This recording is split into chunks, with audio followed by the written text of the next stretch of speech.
Bună ziua! Astăzi vom prepara guacamole. Pentru acesta avem nevoie de avocado, ceapă albă, coriandru, sare, piper și chipotle.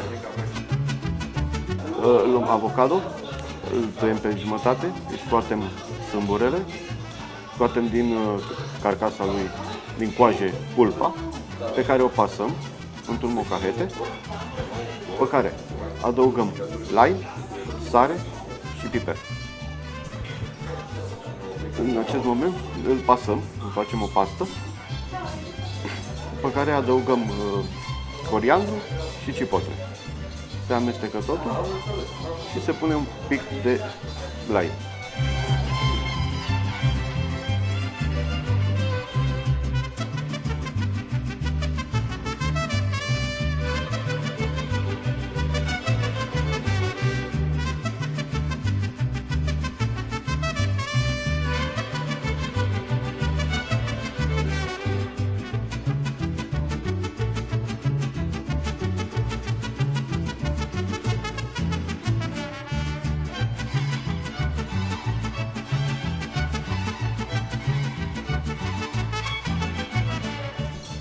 Și acesta este guacamole.